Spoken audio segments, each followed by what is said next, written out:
Hey guys, EDDBUD here. Welcome back to the channel. Today I have another episode for you of the running news, Story 1. So Nike looks set to finally release another alternative colourway of the Alphafly Next Percent. It's one that I've been hankering for some time. Let's hope this one releases with a larger quantity of stock than the initial release. So I think this one was initially supposed to be an Olympic colourway, but it's now been dubbed the Watermelon. I like watermelons, they're really tasty.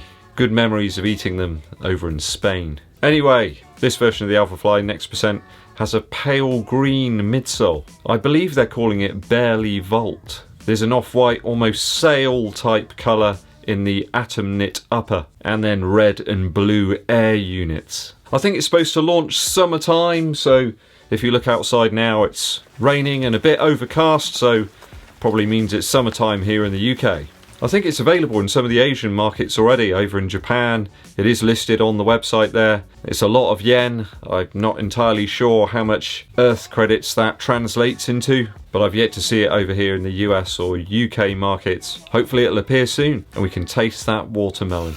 The swoosh has a gradient fill from the front toe box area of the shoe through to the heel area. It's very solid red at the front toe box and then it gradually fades out. There's a lighter blue hue on the medial side of the shoe with a matching blue air unit as well. I think this is quite frankly a beautiful colourway of the shoe and one that I've wanted all along. It really does hit the spot for me. Do I need it? Well, quite frankly, no. But I will try and get a pair for the Shoe Sanctuary archive. I'll probably shrink wrap them in true sneakerhead style so that they don't deteriorate, and then in 2,000 years someone can find them and wonder what on earth they are. Rare occurrence and Beast on the running news. How you doing, Beast? It doesn't look very happy today. What's the matter? Story 2. As you know, a number of manufacturers have experienced a significant number of issues and problems during the lockdown period in terms of distribution and production of shoes. Let's not forget that that pandemic isn't over yet. Still does seem to be ongoing and causing some problems. Though there are some shining lights at the end of the tunnel. A few key shoes have popped up recently that people have been waiting for some time. A very early version of the Boston 9 appeared several months ago with those Boston Marathon logos and colourways. But finally a standard production model has hit the online shelves. I spotted the Boston 9 over on the UK Adidas website, and now I think it's on the US one too. A very bright pink version. I've wanted a pink shoe for ages. Claire Sweeter Miller, finally a pink shoe in men's sizes. This one's pink, black, and I believe metallic copper. I can't quite see where that is on the shoe, but I'll take their word for it. I think this one could be my long run shoe. Now all it has to do is arrive, which it seems to be taking quite a while to get here. Of course, the Endorphin line from Saucony finally launched in July. That was long delayed. People have been hankering for those shoes for a long time. And now you're finally here. Oh yeah. So weird, it smells like seeds from the garden centre. I know that the Pro and the Speed have sold out pretty much everywhere, but it does seem like you can pick the Shift up if you're after that one. The other two sold out in speedy fashion. The other long delayed shoe was that Asics Meta Racer. That just seemed to take ages to come out. And also Adidas have released that Adizero Pro as well, but again, that one's been delayed. I've got an order in for it. I think Tim Gross picked one up too, but we both had emails to suggest that that one's delayed, so let's hope that they can fulfill the orders on that one very soon. Story 3. You know I don't like to dwell on bad news. There is some good news. There are some races that are still scheduled to go ahead this year. As you know, a number of events have been postponed due to the coronavirus outbreak. They were set to take place earlier on this year in 2020 and got pushed back further into the year, most of them in October time. October could be an incredibly exciting period for running if some of these events do take place. Here's just a few of the events that are still slated to run at present, at the time of recording of course.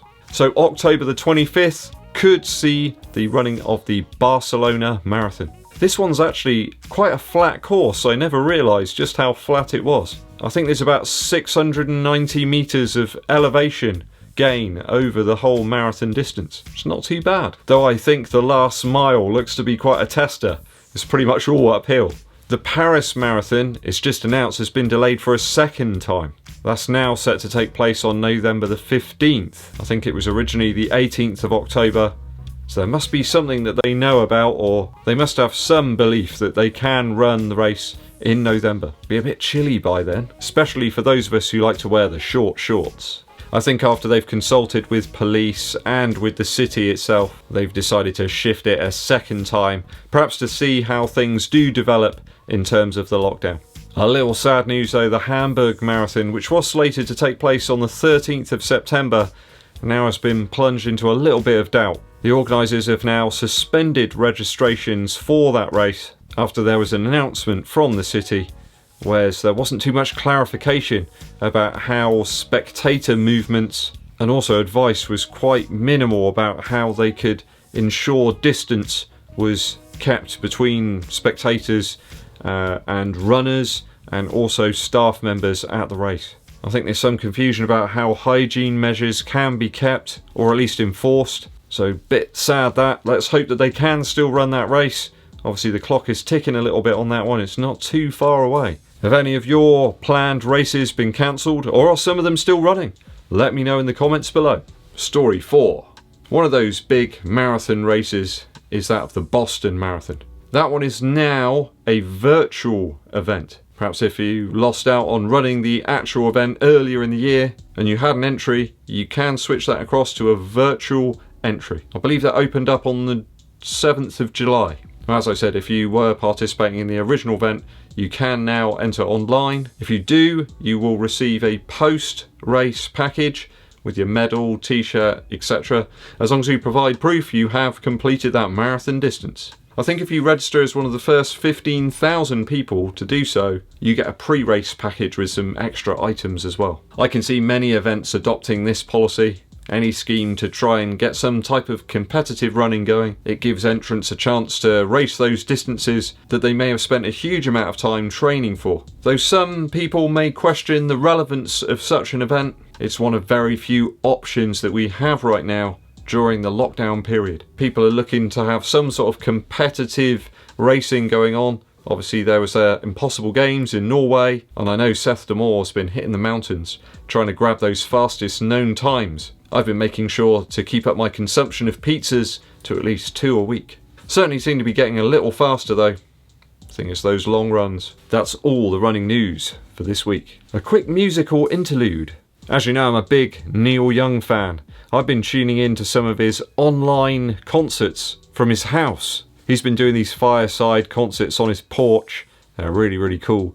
Playing lots of tunes from all across his various albums. He's released so many. There's so many good tunes, and loads of them translate really well across to acoustic guitar.